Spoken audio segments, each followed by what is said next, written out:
Bonjour et bonsoir à vous tous. Je suis votre frère Kalonji Ouamulumba. Je suis analyste politique. Je parle du Grand Congo, de la mentalité et l'éveil de la conscience patriotique. Chez nous, nous enseignons, nous éduquons, nous informons la population congolaise et nous disons la vérité. Voilà ce que nous faisons. Le numéro WhatsApp par lequel vous pouvez nous atteindre, c'est le +1 720 288 0017. Une façon de nous assister, c'est de passer par Cash App, Zelle, PayPal ou bien Orange Money pour ceux qui sont au Congo. C'est le +1 243 84 66 80 002. En tant que peuple, en tant que Congolais. Donc, l'émission peut ne pas être ce que toi tu veux, mais je dois parler parce que c'est ça ce que je fais. Je ne me justifie chez personne, mais seulement je m'inquiète. Ouais, voilà, c'est ça le terme. Et je m'inquiète beaucoup, surtout parce que nous sommes au XXIe siècle. Voilà l'une des raisons qui me fait inquiéter beaucoup. Chacun peut avoir son opinion. Voilà pourquoi, dans la émission, Maintenant, ce que j'aimerais peut-être corriger, c'est que il ne faut pas que ton action ou ton opinion puisse trahir tout un peuple. Tu peux avoir ton opinion, ce qui est très bien, c'est encourageant, mais il ne faut pas que ton opinion maintenant soit une opinion qui va tuer les gens. Je ne sais pas si vous comprenez. Je pense qu'aujourd'hui, je ne me sens pas bien. Pourquoi je ne me sens pas bien? Ce n'est pas parce que je suis malade, je ne suis pas malade. Je ne me sens pas bien parce que je suis frustré, parce que je suis en colère. Voilà, alors quand je suis en colère, mieux vaut que je ne parle pas beaucoup parce que ce qui est dans le mingi, naoko baby c'est un surtout, voilà, c'est ça. Donc je suis en colère, je ne suis pas content. Alors je dis je me sens pas bien. Voilà, c'est ça en fait la raison de mon émission d'aujourd'hui. Il m'est resté juste -1 pour que même je refuse que je fasse pas l'émission aujourd'hui pour ne se calmer. Il n'y a pas très longtemps, commençons d'abord avec l'IDPS. Il n'y a pas très longtemps que je suis passé chez Kalonji TV pour vous dire que pour l'instant, nous ne voulons pas de problème. C'est Kabouya qui est d'abord les secrétaires ou quoi de l'IDPS, selon leur appellation. Je ne sais pas s'il est les rois de l'IDPS, s'il est les majors, s'il est les qui, tout ce que vous voulez là. Voilà. J'ai dit, ce n'est pas le moment. Avançons, allez-y au congrès et parlez-en. Voilà, c'est ce que j'avais dit. Il y a quelqu'un dans l'UDPS que je considère comme un frère. Il est mort aujourd'hui.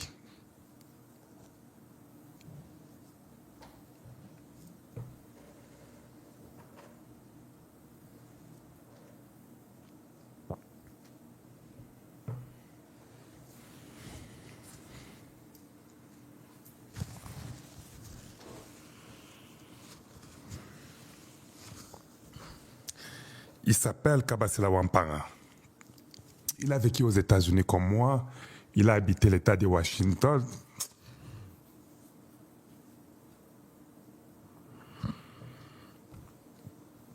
Il est parti au Congo. Un fervent de l'IDPS. Comment il est mort? On l'a tabassé chez lui, à la maison. Par, je ne sais pas qui, les autres disent que ce sont les enfants du progrès, les gens de Kabouya les a envoyés, ils l'ont tabassé à mort et il est mort. J'ai même ces vidéos, avant qu'il meure, il a été tabassé à l'extrême.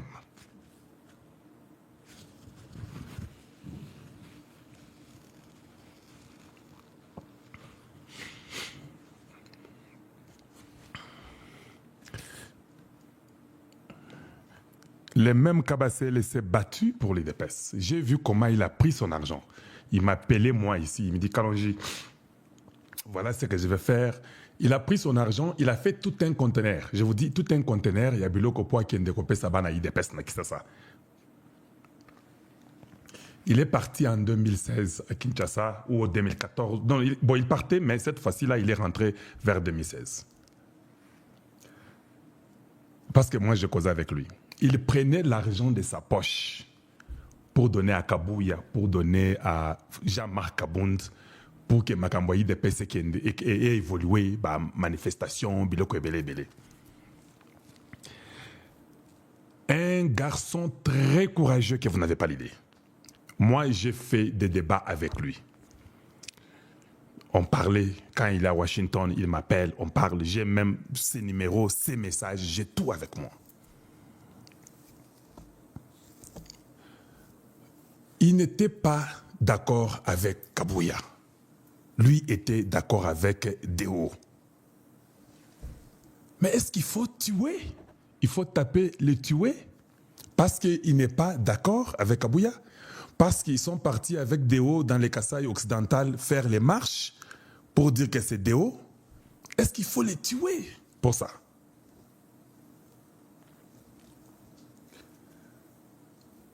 Dans l'UDPS, nous croyons, nous acceptons que tant que ça la lutte, cette mort-là, nous l'acceptons parce que nous sommes dans un combat.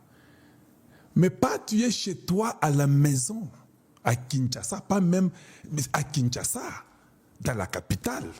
On vient, on te tabasse devant ta femme et tes enfants et tu meurs. C'est triste.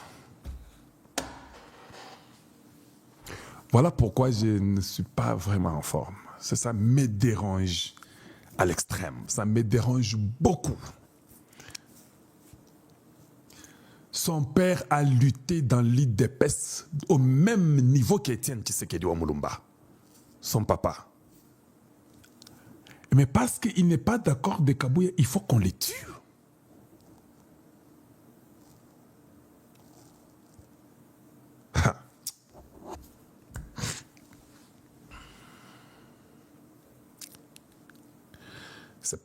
Ça fait mal, ça fait très mal. Ça fait très mal. Voilà. Et ce qui fait aussi très très mal, pendant qu'il est souffrant là, chez lui à la maison, les gens sont là, ils ne savent même pas, oh mon Dieu, ils ne savent même pas quoi faire. Mais je peux littéralement voir que le gars souffre avec sa vie qu'il va couper, il va mourir. Mais il est là, on n'amène pas à l'hôpital, on ne fait rien, oh mon Dieu.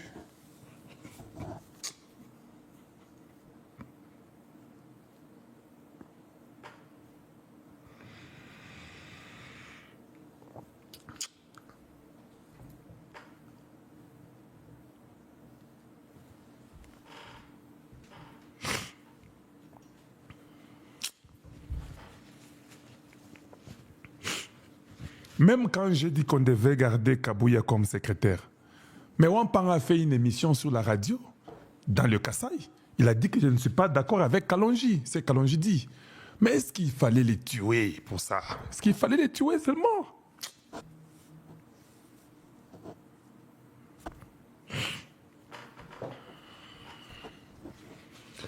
Donc, quand vous avez l'argent, vous vous croyez tout puissant. Vous vous permettez de faire du n'importe quoi. Et vous prenez le pouvoir d'aller envoyer les gens, leur dire tuez telle personne, allez-y les punir, tabassez-les.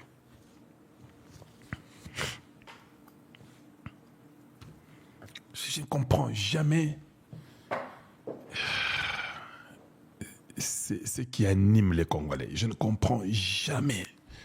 Ça, je vous le dis, je ne comprends jamais ce qui anime les Congolais. Là où il faut allez être méchant là où il faut réagir, vous êtes incapable de le faire. Vous êtes ignoble de le faire. Vous n'êtes pas prêt à le faire. Mais quand vous trouvez quelqu'un qui est là, qui n'a que les paroles, rien d'autre, c'est celui-là que vous pensez que vous devez tabasser pour tuer. C'est ça. C'est ça. Nous pouvons parler, nous pouvons crier, rien ne sera fait.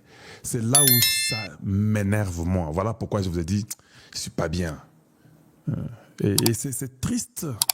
Je l'ai dit.